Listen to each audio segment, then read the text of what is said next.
ラドマークスの創業者のデミトリー・ウェバーさんが上陸時以来3年半ぶりにお越しいただきました。Good morning, everyone, and welcome to Goldfield Banks. I'm actually very happy and excited to be here, sitting in front of you and presenting you my beautiful brand. I created Goldfield Banks about 10 years ago, maybe at the end of the year we will be celebrating 10 years. Goldfield Banks is Australia's first luxury fragrance house. So the brand celebrates two things. It celebrates the extraordinary beauty of the country and its botanical richness. So, but maybe before we continue to go into the brand, I often forget to talk about the name of the brand because many people ask me, what does it mean? So there are two words in the brand. One is Goldfield, referring to the fields of gold in Western Australia. And Banks, Joseph Banks, the botanist, scientist, who in the 18th century came to Australia and brought back to Europe more than 30,000 species of plants. But going back to the goldfields, why is the goldfield so important? Because it is the only place in the world where you can grow sandalwood. That's why there is only sandalwood in India.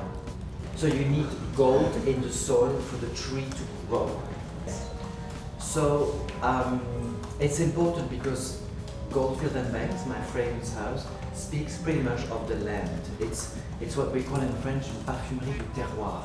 It's a perfume of the land. So in one sentence, what is Goldfield Banks? It's the essence of Australia. It embodies sophistication, exploration, and the art of perfumery. It's a collection of fragrances that inspire many people because Australia is very far away.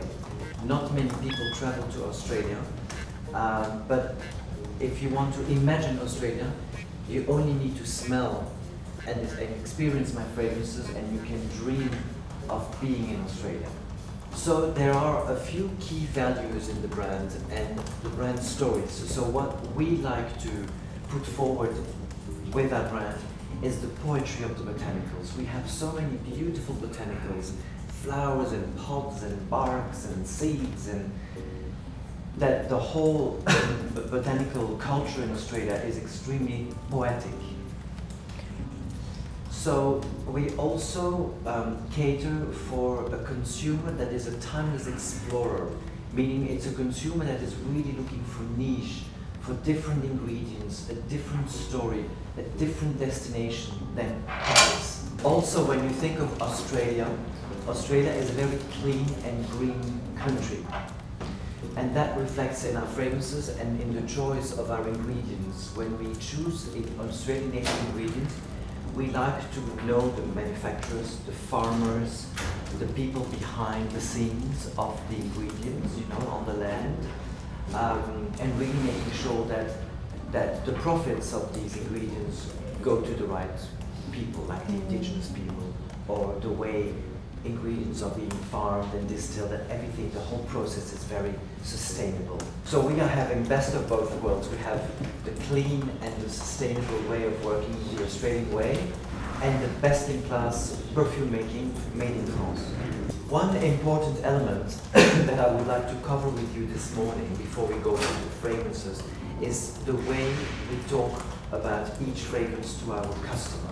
I imagine 10 years ago, myself, I have been working in the perfume industry for 30 years, and for the 20 years prior to moving to Australia, I always talked about the top notes and the heart notes and the base notes.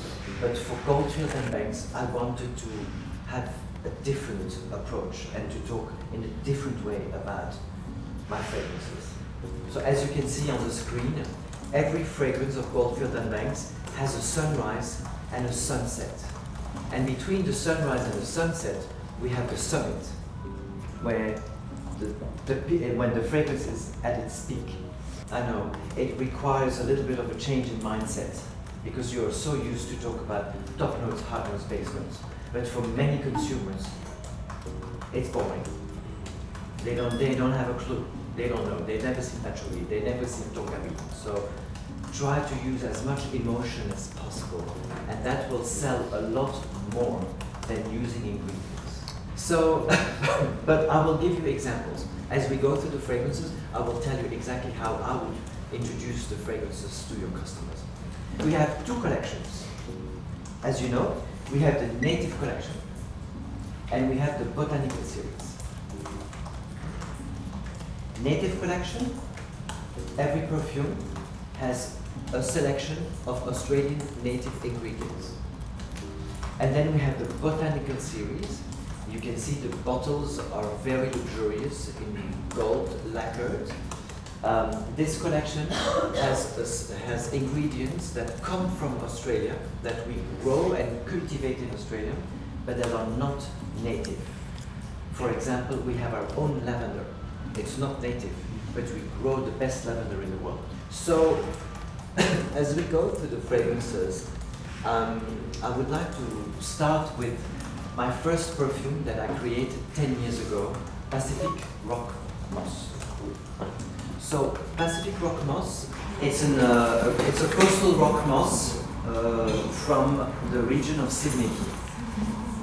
So for this first perfume, I really wanted this perfume to represent the essence of Australia.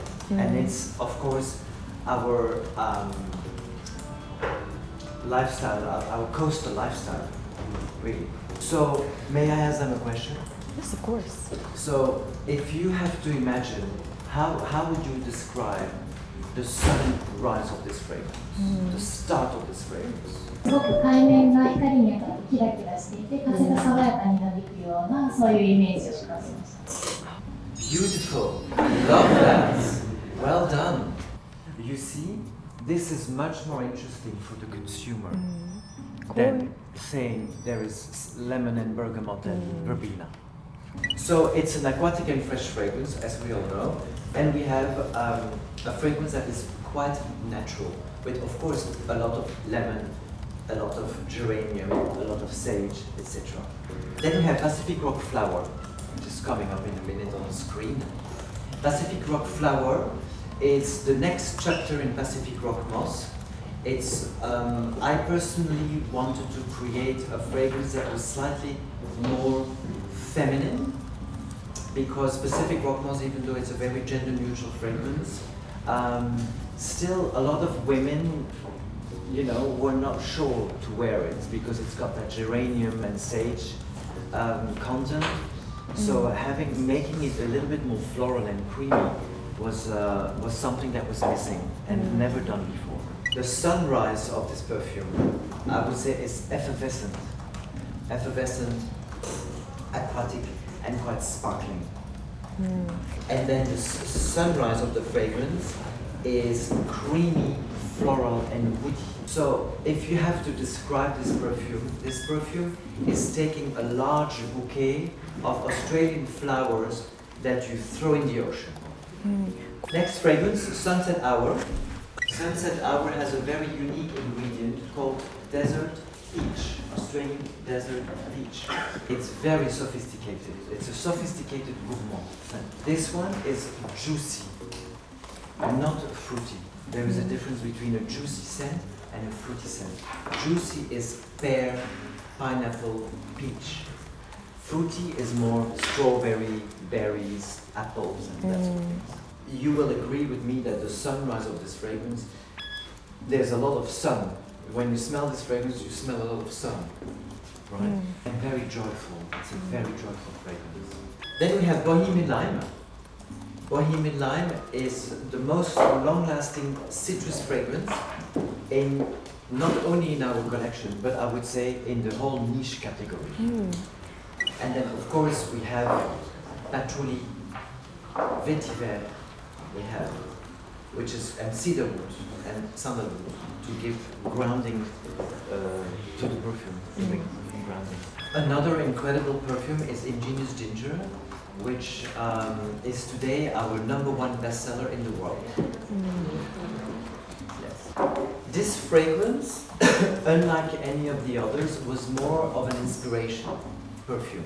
It was not necessarily based on an Australian native, but it was based on a story, an inspiration.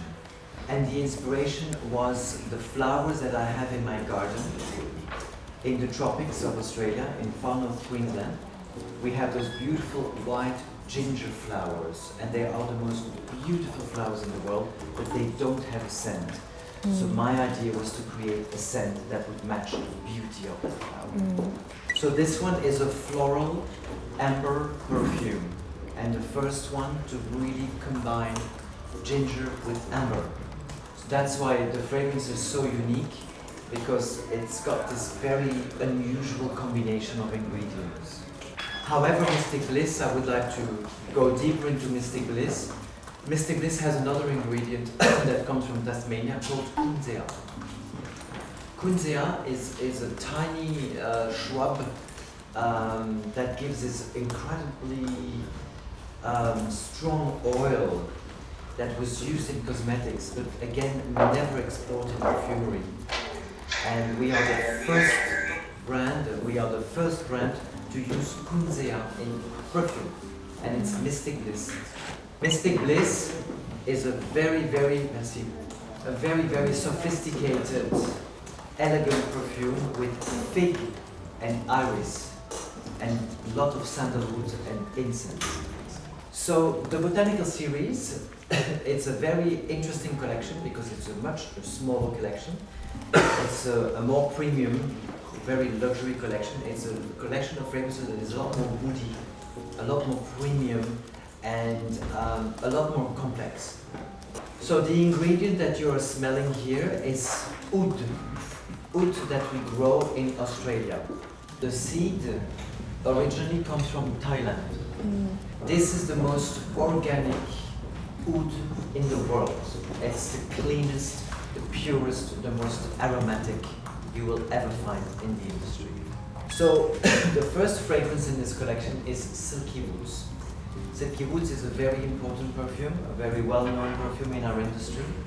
It's a fragrance that I would recommend to customers that want to be initiated in the world of oud, the first time to experience oud in a very soft way.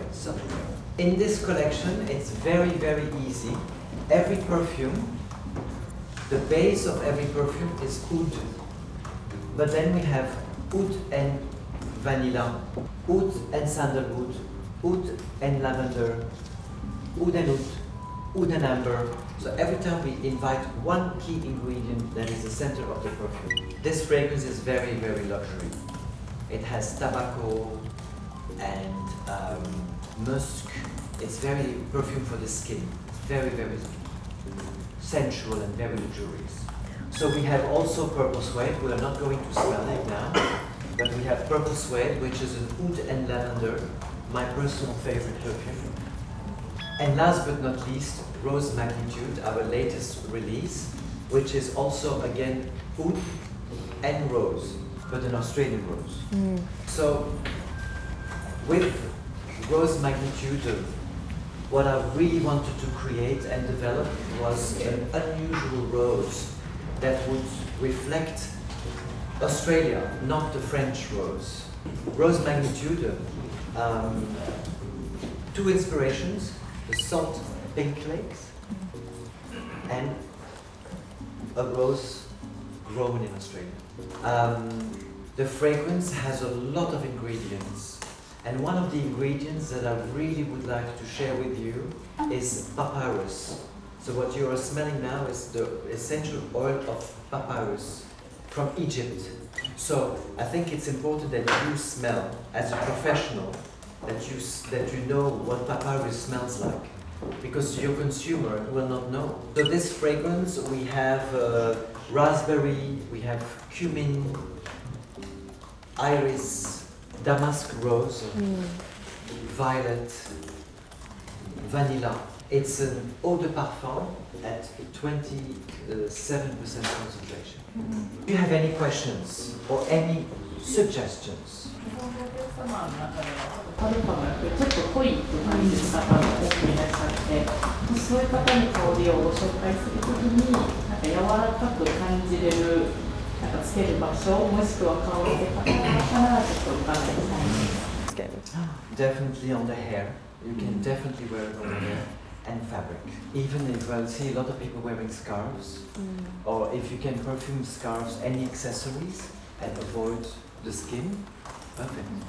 For example, if you if you iron your shirts and you put blue cypress on your shirts, it's very crisp and clean, and the scent remains very crisp and clean. ローズマリネについて質問。日本人にとってそばって馴染み深い素材だと思うので、そばを入れることによってどういう変化があるのか、どうして使うかを聞きたいです。Because it was Robertet who suggested to use the buckwheat. Because when you smell buckwheat extrait, it's very, very strong. But it's a new ingredient in perfumery.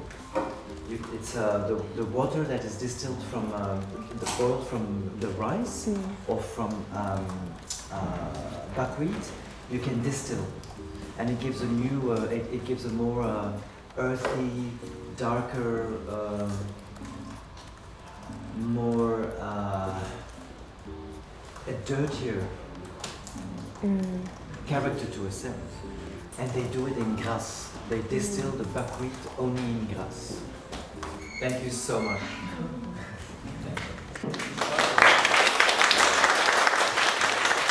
So in one sentence, what is Goldfield and Banks? It's the essence of Australia. すごく海面が光に当たってキラキラしていて風が爽やかになびくようなそういうイメージをします。 Beautiful. I love that.